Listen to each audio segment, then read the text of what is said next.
All right, welcome back to another episode of TML Weekly. This is episode 4. It's Halloween edition. It's Leafs game day, and it's presented by Bjorn and Don Cherry Sports Bar and Grill. So first things first, we're going to just quickly honor Adam Johnson, who passed away this week, as we all know. It's a tragic way to go out. And you just got any thoughts on that? Johnny, why don't you go first, Johnny? Yeah, you know what? This one hits home.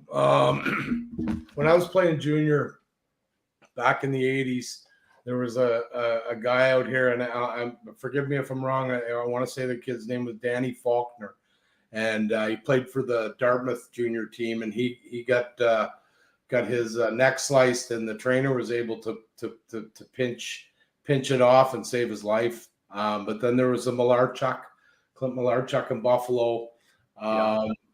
I've always thought, you know, with all the protection that's out there, neck. I mean, it's just a freak thing that can happen. I know that there's some conspiracy theories that are saying that the young man that cut him did it on purpose. Those people never played the sport. This is a high level, fast. I mean, for you to be able to pull off that and do it on purpose, there's no way. A kung fu master couldn't do that. Anyway, you know, thoughts and prayers, obviously, with Adam's family and the young man that was, you know, unfortunately his skate did it. He's going to be dealing with a lot, but you know, there's some goofy things and rules and protective, and Canada has actually got this one right for a number of years. Neck guards are absolutely mandatory at the youth level. The coaches are vigilant. You know, my son's gone off, you know, gone on the ice and forgot to put his neck guard on before, and they send him right off, and he gets it, or he doesn't practice. It's as simple as that. So the goofy part is, so you got Hockey Canada has mandated neck guards, I want to say, for the better part of the last 15 to 20 years, maybe more. Yeah, Johnny, they were around even when I was playing. Yeah, they've been around, like, mandated. Yeah. I think, for probably, we could probably dig that up, about 20 years. And then you've got USA Hockey that mandates the mouthpiece, so, you know, an internal mouth guard. But they USA Hockey to today, you don't have to have a neck guard. I think that's going to change. I always question the mouth guard inside the cage, but there's some theories out there that you know, the bite or the shock. It's for concussions, right? Yeah, I mean, it's to prevent concussion. There's nothing scientific. Yeah, well, I mean, it's the same as football, right? It's football. You'd wear it the same way. Yeah. Listen, my heart goes out to that poor kid. I'm not even going to dignify any of the nonsense about what was, like, he was doing intentional. That's like you said, Johnny, anybody who's ever played understands that's just impossible. Yeah. But the other person, I'm actually really glad that you brought it up too, was everybody should say a prayer or two for that kid who cut him, because that's going to be with him forever. And, you know, survivor's guilt, that's a real thing, and he's going to have to live with it. And he's only a young man. They're both only young men, and it's a tough way to start out. And you know, there's no positive to take from it. You know, ultimately, the positive is that the leagues have to say, okay, you know what, enough is enough. I don't care what the Players Association says, and that's where they're going to get the bite back at the NHL level. It won't happen at the NHL level, John. They've all worn neck guards. They've all worn full cages. Right? That's the way it is now. So use the common sense and use this young man to maybe save this from happening again. So every league at any level across the planet needs to mandate a neck guard, right? And it doesn't have to be the whole. You need something there to kind of stop that impact, and then you're looking at maybe a little slice on either side. Yeah, you know, there's turtlenecks out there that are built into the shoulder pads. The Thomas Plekanec special. Yeah, it's so enough is enough. These leagues have to man up, and a lot of them are, which is great. I've read coaches that are mandating it at the junior level, but it's I mean, it hits home. It's this kid went over there probably at the tail end of he's already played in the NHL. He's over there making a little bit of money at the end of his career and to set up his family, and he doesn't come home. So.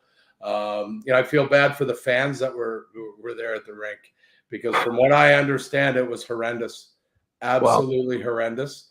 And it's something that I agree with you, John. Nothing positive, but people come together. People look at safety in hockey. People will that traditionally don't get along will now kind of fight for the same cause and say, hey, let's not have anybody die again in our sport. Let's just not, when Brittany Cecil passed away in Columbus in the 90s from the puck that went over the boards that a Norwegian kid, Espen Knutsen, shot. And then we all got nets everywhere now, and same at the baseball game too, right? Same thing. But the game's just as good. Everybody, you can't watch a game. You know what? You're used to it. I watch every game that my son plays. I'm watching it through mesh. Right? Yeah, you don't even think about it. You don't, and it's keeping people safe, right? And it's the press that stuff like this gets, and now there's going to be a sort of generation of people out there that are going to say, "I'm not letting my kid play hockey." Somebody died, got their throat slit, because let's face it, even the neck guards the kids wear, there's room, there's room above it and below it. Having said that. I mean, there is implicit risk, though, right? If we're being honest, there's implicit risk. We all know that like while you're playing the game, if you go in with your head down and somebody hits you, there's implicit risk. Yeah, you could be concussed. You could have XYZ happen to you in life. That's part of the game. At the same point in time, you know what? You got to take the precautions where they're easy. Take the easy win. This is an easy, like at the end of the day, it's an easy win. When I played, we had the collar that used to just go around. It wasn't the most comfortable thing to wear, but at the end of the day, you put it on because that was the rule. It's my heart goes out to them all. It's not good. But, John, hopefully people will choose to see something positive come out of something terrible. That's all you can hope for here.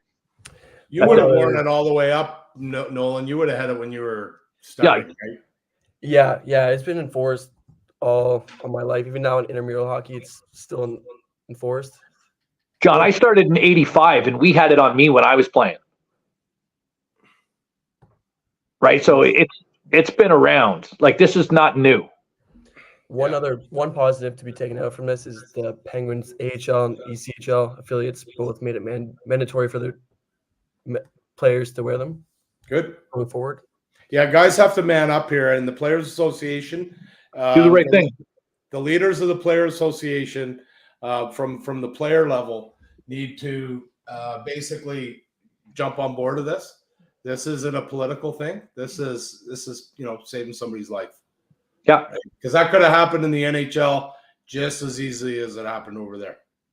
Actually, maybe easier because it's a little faster over here and a lot more going on. You don't have nearly as much time and space in the National Hockey League, as you do in any other league in the world, right? So, yeah, it's been on my mind all week. Thanks for talking about it. Let's get back to the Leafs. I know, they're about to puck drop here in about 5 minutes, isn't it? No, we've 8:00, so we got a half hour. Oh, it's 9:00, is it? No, I don't think so. 8:00 Eastern. Yeah. Oh, is it? Why is it? Yeah, so 8:00 late? Eastern. Yeah, they're doing it so the kids can get out. At least if you had kids and you were going to the game, smart move. Makes sense. And I want to say, I could be wrong, but I think it's an ESPN game in the States too. Okay. It's Or not TSN. ESPN. I won't be watching it. TNT or whatever. Yeah, don't worry. I'm not going to send you a link. I won't send you any more links. Yeah. No, I finally get the pop-ups to stop like Friday. So what did we have to think about the week that was here? Nolan, what did you let's try something different tonight. Let's go with what did you like, what did you love, and what did you just go for the love of God no more? I love Joseph Wall, that's for sure. Hard not to. Yeah, he's looking like the savior in that right now. I don't know. Johnny? What I love, I love the fact that the guys got to get on the road early in the season. I think you're gonna know now. It's just as important to have a group of guys away from the rink to transition into success at the rink. And I think I've always loved that early season road trip at any level that I coached or played, because it gives you a chance. Now, it also might expose some stuff that you wouldn't have found out till later. That does this guy fit in, or does that guy, you know what I mean? So it'll be interesting to see how they perform here at home over the next. What do they got? 3 at home? Three. Yeah. So that's you got to win 2 of them. In my opinion, coming off that road trip. You're not going to be perfect every night. That's, we know that, but if you can, so I like the road trip. I thought the road trip was a success. I don't have any problem with, the point record coming home from that early in the year. Everybody's going to be sloppy. You're finding your timing's still not, 100%. I know we talked off the air the other night. I liked the move putting Samsonov in. I thought he was fine. He was not the difference maker in that game. Okay. The other goalie was. That could be a 5-goal game, 6-goal game if the other goalie wasn't as good as he was. I thought they were terrible in overtime. Couldn't even get the puck, right? And we're talking about, we're not talking about a skilled upfront hockey club, in my opinion. All right, so I just want to piggyback on kind of where you started on the road trip. I think an early season road trip was great from a couple of angles. I love that Fraser Minton got to experience it. I think it's going to pay dividends down the road. He clearly wasn't ready, but they did the right thing by him. They rewarded a positive training camp, got him on his first pro road trip, got him a little bit of a taste. He's going to remember that. In the end, it's going to be a smart move. I like the way it was handled. With regards to teams gelling and getting out on the road, in theory, I agree with you. My only concern is around leadership on this team. I've questioned it. I've questioned it for a long time. I think when Ryan O'Reilly came last year and Luke Shen came last year, and they were talking about going out for dinner for playoff games, and Shen and O'Reilly both made the points that, what do you mean you guys aren't going out for dinner as a team on a regular basis? And it took Shen and it took O'Reilly to kind of bring those guys together and do that.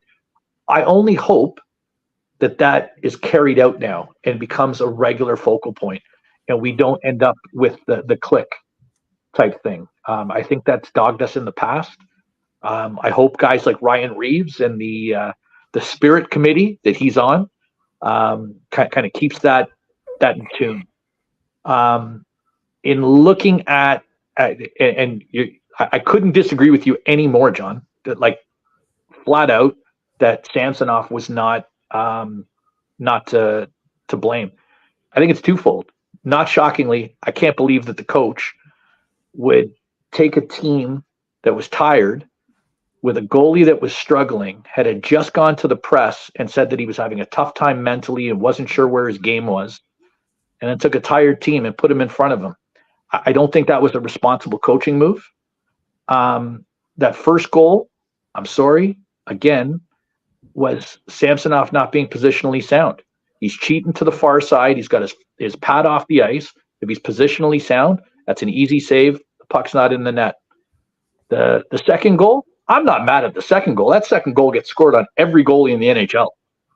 No problem with that. And you know what? I'm sorry, but at the end of the game, in overtime, if your goalie has a 20-foot look at a clean shot, I'm sorry, he's got to save that. You got to have that. And so, again, I go back to an .875 save percentage isn't getting it done. And I'm going to go one step further. I went back and I did some analysis. And I went back and I looked at Samsonov's record from January 1st onward. He was a 19-17 goalie with a .902 save percentage. Average goaltending with a below average save percentage. And then I thought about it a little bit further, and I thought, you know what? How many times do you see a goaltender that gets drafted and developed by a team, brought up, and given up on by 24? It doesn't happen very often, especially when he's got NHL experience. Washington saw something. The league saw something because the entire league passed on him. Let's be very clear about what Samsonov is. The league passed on him. He signed a prove-it deal here, and he had a ridiculous Vezina-like November and December. Sounds like Jack Campbell the year before. Now, I'm not saying he's Jack Campbell, but I'm saying he is what he is. He's an average goaltender in the NHL. And I think at a certain point, we in Toronto need to accept maybe Sammy just is what he is. Who are the last 10 goalies to win the Stanley Cup not named Vasilevsky? Count backwards. I'm pretty sure Tim Thomas was in there. Average goalie. Pretty sure Tuukka Rat. I mean, Tim Thomas won a couple of Vezinas. Jonathan Quick. Johnny Quick. Like, keep going. Tuukka Rask. Rask never won. Rask won. He was a backup to Thomas. Still won. Jordan Binnington. Yeah, Binnington caught fire. He was a rookie. Ray Crawford, average goalie. Doesn't matter. You need two healthy average goalies that can play off each other when it comes down to the crunch. I don't know, man. I think if you go back, John, you might say Corey Crawford was an average goaltender. They won with three different goalies. Yeah, well, Javi Bulin was there when they won, wasn't he? First one, I thought it was there was a French kid there, and there's a was it Niemi? Antti Niemi, Finnish kid. Antti Niemi was great though when he played for San Jose too. Like let's not make these guys like they were. He's an average goalie. You get on a good team, well, it doesn't matter, right? Vasilevsky, in my opinion, was the exception, and over the last. Price hasn't won. Luongo didn't win. Think about the best goalies of since Juan and Brodeur retired. Right, John. I can guarantee you, none of them were running at a below league average save percentage. I'll tell you that. They go back further, and they would. Back when everybody was wearing Sean Burke goalie pads. Yeah, we actually have. That's when I was able to score goals. Yeah, that's when I would have been able to score. We have a goalie that's won 2 cups. So LA, what's everybody thinking about LA tonight? Listen, LA looked good. They played against Vegas the other night. They looked good in that game. There's something about the Kings that it doesn't seem to matter to me. I feel like LA is always a dangerous team. I love Drew Doughty. I still think Drew Doughty is one of the top 5 defensemen in the league. Anze Kopitar is great. Who's the young kid who's playing up on that line now with Kopitar? Young kid, drafted just a couple years ago. Quentin Byfield. Love that kid. Every time you see that kid, there's a little bit more to like about them. They're a dangerous team. I don't think we should sleep on LA tonight. That said, I'm very, very, very comfortable with Wall in net. I think he's in the zone right now. And as long as Wall is going to be playing, I mean, as long as he plays with a 950 save percentage, doesn't matter what we do, we're going to win. It's not realistic that he keeps playing like that, but as long as he can be steady and stay healthy, I'm comfortable with where we are in net. Yeah, well, is Reeves concerned his play? Well, let's be honest though. Reeves is what he is. I again, and I'm going to go back to this right from the get-go. I like Brian Reeves. I like what he brings. It is up to the head coach to utilize him properly and make him be a force in the game. That's coaching. When William Nylander gets run in the corner and no one does anything, and he leaves Reeves on the bench for 7 shifts in a row and doesn't put him out, I don't know how you blame Ryan Reeves for that. That's a coach. Get him out on the ice, give him a tap on the shoulder. He knows what to do. He doesn't need to be told. Put him on the ice. But I mean, like let's be honest, Ryan Reeves is not here to score goals. Ryan Reeves is here to play 7 to 9 minutes a night and not cost you defensively. He can't play 7 to 9 minutes at this level. That's the problem. So you've got to jumble it around a little bit, and almost at times go with 11 forward. You don't want to play 3-line hockey. That's just it's gonna drain the tank of everybody else. But you gotta, if you see something with Nylander or Matthews or Marner and they're going, put them on that 4th line for the shift, right? And get them going. But every time he's on the ice, something happens that I question the way he pivots, or maybe a decision on a lane that he's going to take to on a back check, or he picks up the wrong guy, or he's flat-footed, and But I agree with you. I mean, he's not there to. But I think they're honestly, if they're playing him too much, I would coach against that quite easily at home. And exploit that matchup, very quickly with some skill. Johnny, you'd have great success against our coach. Yeah, well, you never know. You never know. What do we now that we've talked about the liability offensively, let's talk about the guy that we have to hide defensively. How do we feel about Klingberg? Because the more and more I see him play, the more and more I realize he's a power play specialist who has to be sheltered defensively. He can't play defense at this level. He just can't. There's too many mistakes. And not only does it penalize him, his partner, he's made Liljegren look lost and confused on I so think many it's a little early. You think so? A little early to judge him. I think he can play defense at this level if used properly against the right matchups, and also being part of a system for more than 6 or 7 games. I mean, Dallas didn't think so last year in the playoffs, John. Yeah, well, I mean, did they win? Right? So, these guys are smarter than us, John. They're scouts, and they're pro scouts, and they're pre-scouts, and they're analytics guys. They know something we don't, and they're absolutely in the market for another defenseman. Have to be.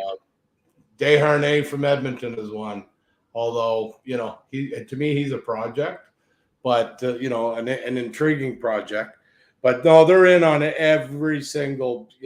Treleving's not scared. He's going to do what he's got to do. He knows he has an opportunity here. But yeah, for sure, if you could have that power play specialist, playing less minutes. He can definitely play defense at the NHL. You just gotta sheltered minutes though. Sheltered minutes. Yeah, you gotta start him in the O zone. Don't start him in the D zone. Look at matchups. Certainly when you're at home, keep him away from this guy. Keep him away from that guy. But that's anybody, right? Any of these guys can be exploited, or most of them can, if they're not put into the position to succeed. And it's like I said, it's still early. You know, Yeah, let's no. talk after 15 games and see where he's at. But he's contributing So offensively. Here's something that we didn't talk about tonight. It's been on my mind for a while. Is line changes. Line changes cost us again in that overtime game. It was a sloppy change in overtime. Really, we should have been called for a penalty, I think, for too many men. And puck bounces back, goes the other way, puck's in the net. At what point have we seen this team consistently not be able to change properly? And whose fault is this? The players. Okay, so if the absolutely the players. So then, John, what are we doing to fix it? Because it keeps happening. I don't know what you tell me as the coach. As the coach, happens to everybody. As a coach, I'd go in and say, you know, with some choice words, figure it out. You know what I mean. You guys are grown men making a lot of money to do this. Change properly. It's the heat of the game. It's a fast game. You're in overtime. That, you know, if there's this going on, that going on, sloppy change. You know, but Matthews served up a pizza cookie. Yeah, it was a cookie. Go. Yeah, go on in. You know, I didn't think they. You know, I don't know. Yeah, it wasn't a good overtime, but they got a point and they're on the road and they won the game before that they had no business winning late. So, you know, they come home and it's a successful points in the bank road trip. And now you gotta, you know, like I said, ideally you win all three. If you can get 4 or 5 points out of the 3 games on this homestand, who else is in? There's LA and who else is in on the weekend? LA, Boston, Buffalo. Yeah, those are 3 good hockey clubs. Buffalo looked real good. You know, they took it to Colorado the other night. So, yeah, if you could get, you know, 4 to 5 points, man, that's success. If you can get 6, wow. If you come out of this stretch with 3, that's not the end of the world as long as you can see some positives, right? You segment the rest of the season out, and then you look, you could have 5 winnable games in a row that you expect to get 8 points out. Yeah, my you know what? One thing that I had a tough time. One of the real reasons I had a tough time with the Nashville game was it's a non-conference game, and you can't leave non-conference points on the table, especially when this conference is so improved. If you look at our conference from head to tail, there's not a lot of gimmies anymore. I was just going to mention that. So after tonight, the next 4 games are Atlantic Division opponents: Boston, Buffalo, Tampa, Ottawa. So those are big games that by the end of the season they'll seem way bigger than they do now. But absolutely, and you have Detroit. We all know how they're running, right? Yeah, they don't miss a beat, boy. I still have Toronto absolutely smashing this division. They just have that. They just have that many more good players. They just got to figure some stuff out, make some tweaks when they need to. Do you think Boston will slow down? Yeah, there's nothing that's convinced me. You know, Jersey's good. Jack Hughes, holy smokes, he's probably the best player in the world right now. I watched a game of his the other day, and every single time he's on the ice, something happens. He's like McDavid right now. You know. Well, it's taken him a little while to get there, but boy, he's come into his own. He's come into his own. He can play. Yeah, kid's a player. Yeah, cool. All right, well, you guys enjoy the game. I'm going to, I don't know, go eat some of my kids' candy and. All right, let's take a poll here tonight. What's the score going to be? Who's going to win? 4-3 Leafs in overtime. Ooh, okay. I'm going 3-2 Leafs. I'll go 4-2 Leafs. Right. Love it, boys. Leafs across the board. Oh, yeah. All right, we'll see you guys next week. See you, bud. See you guys.